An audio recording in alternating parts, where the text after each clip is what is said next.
تعمیر اور نیک نامی کے اسباب پیدا کیے، دارالعلوم دیوبند کو اس مقام تک پہنچایا کہ آنے والے اگر اس کے مسلک و مزاج اور روایات کا تحفظ ہی کر لے تو غنیمت ہے۔ اس حقیقت کا انکار کون کر سکتا ہے کہ حکیم الاسلام نور اللہ مرقدہ کے جد امجد حجت الاسلام حضرت نانوتوی رحمت اللہ علیہ دارالعلوم دیوبند ہی کے نہیں فکر دیوبند کے بھی بانی تھے، اور حکیم الاسلام نور اللہ مرقدہ کی پوری زندگی دارالعلوم دیوبند اور فکر دیوبند کی ترویج، تحفظ اور اکابر دیوبند کے تعارف اور تذکروں میں گزری۔ دارالعلوم ان کی شخصیت کا جزو لازم اور ان کی شخصیت دارالعلوم کی مفاد اور مصالح کے لیے وقف رہی۔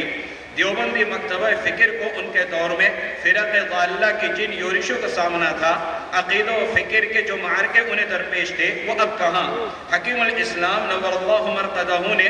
کانٹوں کے فرش پر چل کر آنے والوں کے لیے راہ ہموار اور خوشگوار بنائی۔ اب چلنے والے پرخار راہوں پر نہیں، پھولوں کے سیج پر چلیں گے۔ خار اد اثر گرمی رفتار سوق منت پر قدم رہے رواس مرا،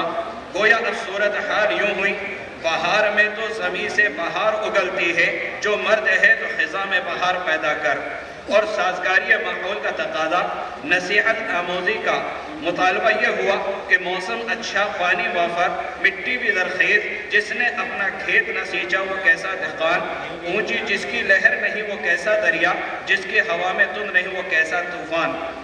اس روح فرسا واقعے سے براہ راست دوچار ہونے والی شخصیت کے حصے میں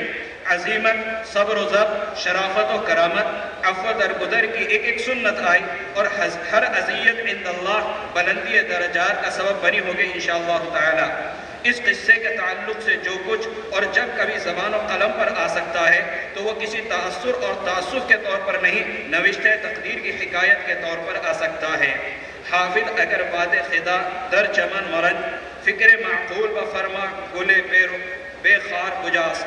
مسئلہ کی وحدت کی خاطر آخر میں خطیب الاسلام حضرت مولانا محمد سالم صاحب قاسمی دامت برکاتہم محتمم دارالعلوم وقت دیوبند نے جس وسعت ظرفی کا معاملہ فرمایا، وہ اپنے آپ میں ایک مثال ہی نہیں بلکہ بر صغیر میں 20ویں صدی کی تاریخ کا ایک انقلاب آخری واقعہ بھی ہے۔ کاش کہ ملی خانہ جنگیوں کے اس ماحول میں اس واقعے سے عبرت پکڑنے والی کچھ روحیں بیدار ہو جائیں کہ جہاں کچھ حقائق بظاہر دوری کا بھی جواز بن سکتے ہوں، وہاں اگر فاصلے کم ہی نہیں سرے سے مٹا ہی دیے گئے ہوں، تو کیا یہ واقعہ اپنے آپ میں ایسا درس آموز اور نصیحت آموز نہیں ہو سکتا کہ جہاں کوئی جواز نہیں وہاں اختلافات کی فلک پوش عمارتیں کیوں کھڑی ہیں؟ فحل میں مدکر حکیم الاسلام نور اللہ مرقدہ جیسی عظیم شخصیت کی حیات و خدمات کی ترتیب و تعلیف کی خدمت کو ہم اپنے لیے باعث سعادت تصور کرتے ہیں، اور ہمارے یہ دعویٰ ہرگز نہیں کہ یہ کاوش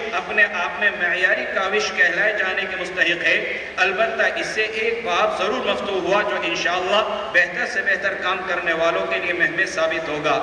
حیات طیب کی ترتیب میں مخدوم مکرم خطیب الاسلام حضرت مولانا محمد سالم صاحب قاسمی دامت برکاتہم محتمم دارالعلوم وقت دیوبند کے علمی سرپرستی و قدر آرا، اور حضرت مولانا محمد سفیان صاحب قاسمی نائب محتمم دارالعلوم وقت دیوبند کے نگرانی اور معاونت کے لیے ممنون اور مشکور ہیں۔ اسی کے ساتھ حضرت مولانا غلام نبی صاحب کشمیری استاد دارالعلوم وقت دیوبند اور آج کی اس پوری مجلس کے دلہا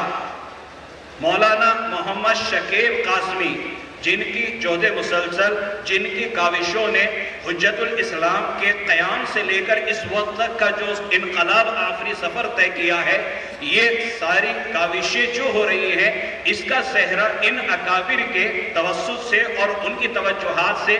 خاص طور پر مولانا محمد شکیب قاسمی کو جاتا ہے۔ ان کو اور ان کے تمام رفقائے حجت الاسلام اکیڈمی کو ہم تمام شکر گزار بھی ہیں اور ان کی ان کاوشوں پر ممنون اور مشکور بھی ہیں۔ فجزاہم اللہ احسن الجزا۔